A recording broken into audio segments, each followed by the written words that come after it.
उत्तर प्रदेश में मुख्यमंत्री योगी आदित्यनाथ रोहिंग्या और बांग्लादेशी अवैध घुसपैठियों के खिलाफ बोलते आए हैं, लेकिन अब अवैध घुसपैठियों के खिलाफ उन्होंने निर्णायक अभियान छेड़ दिया है, जो अब चरम पर है। इसके पीछे है सीएम योगी का 3D प्लान। देखिए, योगी का ऑपरेशन घुसपैठिया, घुसपैठ पर प्रहार, एक्शन धुआंधार। उत्तर प्रदेश के सीएम योगी आदित्यनाथ ने साफ कर दिया है कि अवैध बांग्लादेशी घुसपैठिए किसी भी कीमत पर बर्दाश्त नहीं किए जाएंगे।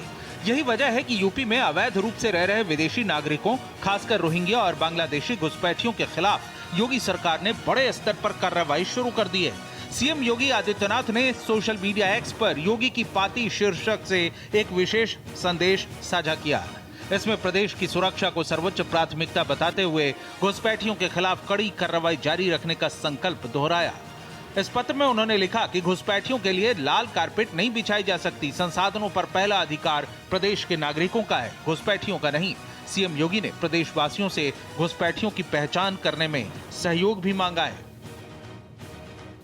उन्होंने जो लेटर में लिखा, योगी की पाती नाम से इसे साझा की। सीएम योगी ने योगी की पाती नाम से अपने लेटर को साझा किया है, जिसमें लिखा है, मेरे सम्मानित प्रदेशवासियों, माननीय सर्वोच्च न्यायालय ने एक प्रकरण की सुनवाई के दौरान अत्यंत महत्वपूर्ण टिप्पणी की है कि घुसपैठियों के लिए लाल कालीन नहीं बिछाई जा सकती। इससे स्पष्ट है कि घुसपैठिए किसी भी कीमत पर स्वीकार्य नहीं है। संसाधनों पर अधिकार नागरिकों का है, घुसपैठियों का नहीं। उत्तर प्रदेश की सुरक्षा, सामाजिक संतुलन और सुदृढ़ कानून व्यवस्था हमारी सर्वोच्च प्राथमिकता है। प्रदेश में अवैध रूप से रह रहे रोहिंग्या एवं बांग्लादेशी घुसपैठियों के विरुद्ध सख्त और निर्णायक कार्रवाई आरंभ की गई है। घुसपैठियों को लेकर सीएम योगी पहले भी अपने तेवर दिखा चुके हैं। हम लोगों ने पहले चरण में जो कार्यक्रम आगे बढ़ाए थे, उन कार्यक्रमों के पीछे का ध्येय भी यही था कि महिला संबंधी अपराधों को न्यूनतम स्तर पर ला करके समाप्त करना है।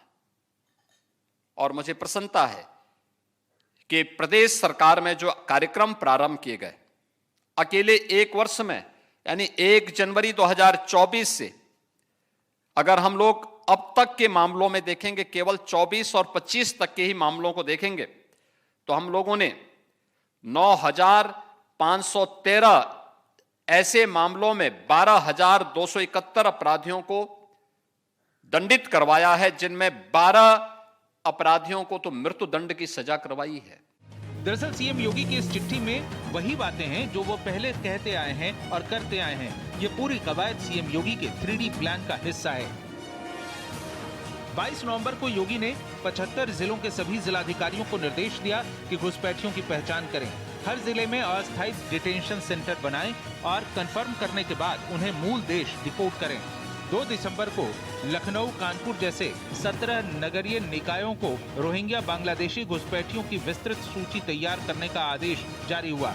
यानी अवैध घुसपैठियों का डिटेक्शन, डिटेंशन और उन्हें डिपोर्ट करना। सीएम योगी का ये 3D plan special intensive revision यानी SIR से जुड़ा है, जो वोटर लिस्ट शुद्धिकरण का हिस्सा है। लेकिन इसे लेकर विपक्ष ने सरकार को घेरा तो डिप्टी सीएम ने विपक्ष से सवाल पूछे। लोगों का ज्यादा से ज्यादा वोट जुड़े। इलेक्शन कमीशन और बीजेपी और प्रशासन मिलकर के कोशिश से कर रहा है कि विपक्ष का वोट कट जाए। अगर लोकसभा चुनाव में हुआ है और फिर लाखों वोट जब कट जाएगा लोकसभा में, इसका मतलब ये हुआ कि पिछली बार जो भी चुने गए वो गलत चुने गए।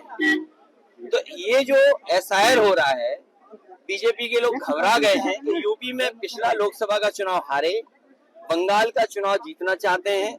उन्होंने एक्सपेरिमेंट में बिहार का किया SIR और उन्हें पक्ष में रिजल्ट मिल गया।